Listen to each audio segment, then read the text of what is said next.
Hey guys, just wanted to put a video together. I'm going to consider this episode one of All About Framing.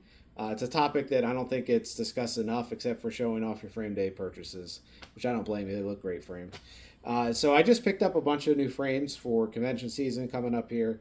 So I figured I'd walk everybody through framing, whether you're going with a pretty typical frame shop or you want to learn how to do it yourself. It's really not that bad. It's mostly labor intensive. You do save a lot by doing it yourself. Myself, I started with framing pretty much exclusively at the framers with artwork. You think of artwork as being expensive. You want to buy more than a $20, $30 frame. Well, I don't blame you if you want to go to the professionals. However, you can get pretty professional results at home. So, first things first, this episode one is going to cover the supplies that you need for framing, what the typical choices are. I'll also give you a couple tips I've learned along the way from doing my own framing. And yeah, we'll dive in from there. So, first things first, usually the starting point of all projects is measuring your artwork. So, you need to measure the actual image area, the area that you're going to see within the frame. You, of course, are typically going to mat your artwork unless you have a piece that you just really don't want that. So with that said, once you have your dimensions, you can get a rough idea of the frame size that you need. There is a golden rule formula that I will post in the comments here for figuring out exactly how much space for mats. Whether you're going to a frame shop, they may calculate it for you. It's basically like a width times height times a number divided by four sides. And you get basically what the border should be. Now, when they talk about what the border should be, that's not just the mat. That's the mat plus the width of the frame. I think that gets lost, in the online calculators. So if you think you're going to go with a really wide frame or you choose a wide frame, make your matting a little smaller, so on and so forth. So what I typically do up front is I measure all the pieces, the actual image areas. Then I get a rough idea of how much the width of the matting should be plus the width of the frame. Like I said, if you're going to a shop, you're not going to have to worry about that. And then first things first, I don't pick matting first. I start with the frame. So I like to pick something that goes with the theme. If you like more just kind of simplistic colors, you certainly can go with the blacks, the solid colors, solid wood frame colors. If you don't want anything too adventurous, if you have a spaceship piece and you want something silver, maybe something a little space looking, stuff like that. This is a frame I just got back from Hobby Lobby. This one has a little bit of a swampy green look to the side of it. Planning to use it for a Ninja Turtles piece. So as soon as I kind of looked at the image, looked at the frames, this one kind of stood out to me. So I suggest if you're not going to bring your piece in, if you're, for instance, buying frames yourself, just take a picture of it, bring it with you to the store, start putting the little samples next to your piece on your phone, wherever, and you get a good idea of what colors you like, you don't. So first things first, I usually start out with picking the frame. Same thing if I'm going to a frame shop, figure out where you want to start from there. So once you've done that, you selected your frame, you also need to select mat supplies. So that's the one item that a lot of times I have to order if I'm going to frame a piece myself.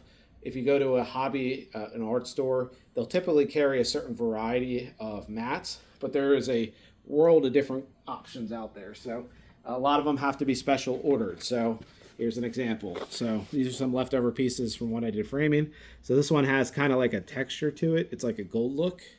I used that on a piece or two. Has a little bit of a sparkly look.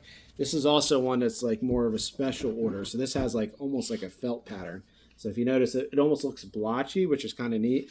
And then here's a black version of that. So if you just want a standard color, you can usually walk in, grab that right off the shelf. Or if you're going from a actual framer, they'll probably have little samples that come like an L. And then if you go into a art store where they do custom framing, a lot of times they can just order the mat for you, and they will call you a couple weeks. Usually takes 2 to 3 weeks to get that in. So once you figured out your frame style that you want, your size, usually I start looking at mats from there. There's a lot of good places online where you can actually simulate your frame. I think there's a frame simulator on originalvideogameart.com. If there's not, I'll send a link to one here in the chat. I almost always plug it in online just to make sure the colors look how I expect it would be with the frame. One of the tips I received from a professional framer too is if your frame is a certain color, like this one, for instance, has a little bit of green in it, it's better not to go with a mat that's exactly the same color unless there's a color break in it. So like if this had a silver, streak in the middle, that would be enough of a color break. Or, maybe you pick a different color mat. If you want another green, you do, kind of a double mat with green in the middle. So, you can play around with it to your taste. I like to add in colors that try to accent the piece. So I don't mind using color.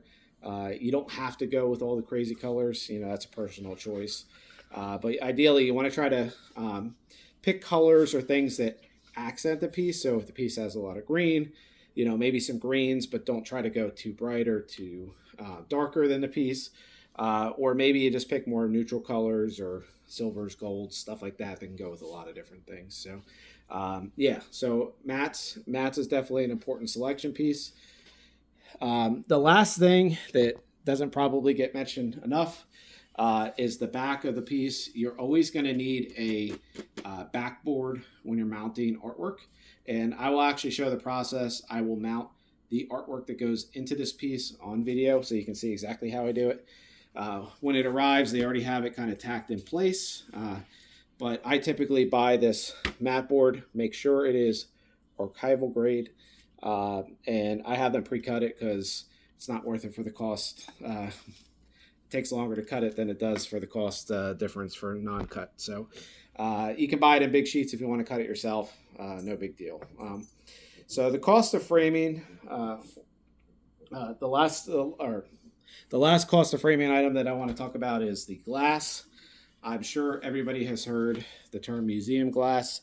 If you have been doing this long enough, if you're just starting out, that's the term you're going to hear a lot with artwork. The nice thing about museum glass, it is 99% UV protected, so it blocks UV or UV resistant. It also is anti-reflective. So you're going to see a couple options out there for like a TrueView is one of the more popular glass brands in a lot of stores. You'll see like a UV clear, and you'll also see a museum glass. The main difference between the two is the reflective coating. Depending on how much iron is in the glass, the lights, for those of you out there that have maybe noticed this, if you have enough pieces, will either appear like a purplish hue in the light, or they will have a green hue, but they'll be kind of muted. I have two pieces with me just to illustrate the difference between the two. Early on, I used to do UV clear, and then I moved to museum glass. So here's one piece. This piece has museum glass. You can see outside of the circle from the light, there's very minimal reflection. In person, the clarity is very strong. You can see the image very well. The light is not kind of washing it out with the reflection from the glass. Alternatively, I'll show you this piece. So this is another piece framed very similarly. This one, you can see the reflection from the roof in there. The light is brighter in this as well. And you can just kind of see all these reflections around here. So the picture is going to pop much better with the museum glass. What I will tell you from my experience, whether you're going to a professional shop or otherwise, the cost delta, once you get up to UV protected glass, it's not that much different. It really is worth it for the museum glass, in my opinion. After seeing that early on, I pretty much go exclusively museum glass at this point. And the other thing I want to caution you about, just because it's 99% UV resistant, does not mean that it is 100% UV protected. So you still want to keep your art pieces out of direct sunlight once you frame them, because you can fade certain inks and things like that. You want to avoid high sun areas, things of that nature. So we talked about frame selection. We talked about, basics of mat selection, play around online with the mat selections. You can also go, what I'll do often is take that picture of my piece with me to the store. I will they'll have a whole list of L examples of the mats. I'll play around with stuff there. Nowadays, I just pick colors and mats I like. I'll buy 10, 12 different ones, and then I'll figure out at home which ones I want to do. I have enough of a selection there. When it comes to mats, the one thing I will recommend to you is if you are going to be double matting a lot and not single matting, and you want to do framing on your own, there are two colors that you use more than any colors because they're great accent colors if you're just doing kind of that little accented trim, kind of like how I have this little bit of blue just to accent the blues in the piece. And that is silver and gold, like almost like foil. Those are perfect accent colors for a lot of different pieces and a lot of colors. So it helps also break up the matte from the difference between the art piece and there. So I do recommend if you're going to get into framing yourself, you're going to be doing more than a couple pieces, buy at least a board or two of each of those silver and gold foils because you will use them. They are some of the better accent colors. The last thing I'm going to caution you with when material selection is on the mat boards. The one thing you really want to make sure of is that your mat boards are archival grade. So whenever we are framing art, we want to make sure these pieces are protected for the long haul. So we talk about museum grade, like glass. The backer board, you want to have the backer board, make sure it is acid free because the acids will leach into the piece over time. Same thing goes for your mat board. Most mat boards I found available in the art store are acid free. However, there are some that are not. Some of these felt boards are not, some brands are not acid free. So if you start looking at like more exotic styles that are actually like have differences, whether they're fabric, other things that are glued to them, make sure that you ask the question if they're not marked on the back or archival grade or acid free. That way you don't have anything leaching in there. If you did want to go with like a felt board and all you had was a non-acid free mat board, you could use it, but it would need to be the outer mat, and then you would have to double mat it with a gap so you have a mat underneath it that is archival grade. So if that silver foil is archival grade, put that one underneath with a gap so it doesn't touch the piece. That way it has a buffer or barrier. It's preferable to use all archival grade, but that is better than not. So when it comes to deciding whether you want to frame yourself or you want to go to the store and have a professional do it, the biggest driver for a lot of people is probably going to be cost.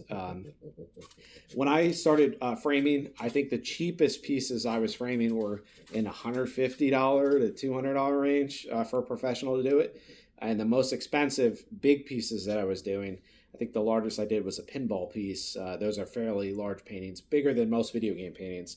And that one was around $600 with double matting and frame and glass. So as you can see, it's a lot of money. If you want to know how much it costs to frame yourself, basically what I have found is somewhere between, I would say, $70 and $200-ish if you got a really big piece. I have the invoice here from this frame I got from Hobby Lobby. So this is a decent sized piece. This would probably fit 70% of your video game artwork as far as size goes. So definitely not a small piece.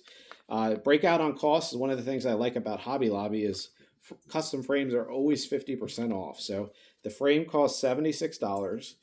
The museum glass was $68, and that acid-free backer board, which was pre-cut for me, was $6. That's why I say it's not worth me cutting it. It's only $6 to have them do it. So I think it cost $8 or $9, $12, something like that for the whole board. So I just have them do it. It saves me a little bit of time. So the total for this Ninja Turtles piece is going to be $150. If I were to guess, if I took this to a frame shop, that would probably be somewhere around $300 to $400. Just spitballing it. So you can see the delta in costs. It takes a little bit to do the archival framing and do it the right way, which I'll talk in the next episode more about that. But if you want to save a little money and you're interested in getting into framing, it's really not that bad. I mean, everything is pretty much ready to go except for my mats. and I have to form a mat package to protect it, which I'll talk about later. But what I found as far as hunting for frames in person, there's a couple things you're going to look at besides custom frames. You may ask yourself, hey, can I just buy a frame off the shelf? The answer is absolutely yes, you can. If you just want to go with the absolute cheapest way possible, you can buy a frame off the shelf. In fact, that's what I did here. And it actually looks pretty good. So not all frames off the shelf are created equal. This one is pretty sturdy, so I felt pretty good about this. They actually have inserted these little triangle metal reinforcements here. So this is a pretty sturdy frame for being off the shelf. Not all off the shelf frames are. Some are very flimsy. Some barely can support the glass. And the other thing you got to look for if you want to buy off the shelf frames, there is often pre-drilled basically hook spots for the wire or for a framing hook. And they'll say, do not use like framing wire with this piece. And the reason for that is the weight of the glass and everything will pull apart if the weight is across the two sections. So I don't typically recommend using frames that say that. So if you see it on the back, probably not the best if you want to do this the right way.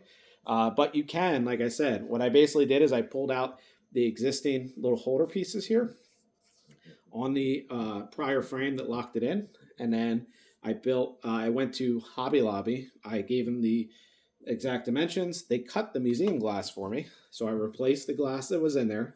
And then I did the matting myself with my own materials. So I basically took this off the shelf frame that probably cost me $30. And the glass, I think, was 30 some dollars. And then, the matting materials was probably less than $10. Most matting sheets, unless you're buying custom stuff, are under $15. So, it's not very expensive to do.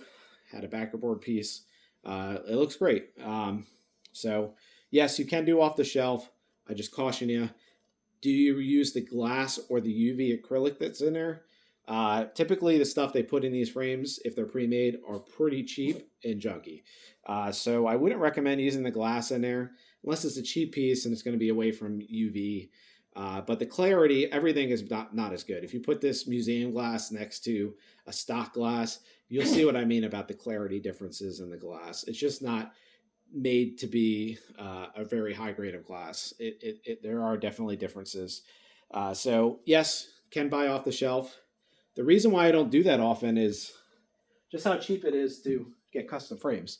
I mean, I literally picked all the dimensions here. I picked the frame. They built it for me, and they only charged me $70 for the actual frame. So, if I bought the same size frame off the shelf, it'd probably be 30, $40. So it cost me like $30 more, and there you go. As far as sources for framing goes, I have found, I've looked at a bunch of different stores, Michael's, Joann Fabrics, Hobby Lobby, trying to think. I've looked at a local art store, Jerry's Artorama. We have a couple other places, and what I found time and time again, if you want custom framing, and this is definitely a plug for Hobby Lobby, you cannot beat the selection or the pricing that they have. And the museum glass, they'll cut it to size. If you want to buy a off the shelf thing and just get pre-cut glass, go for it.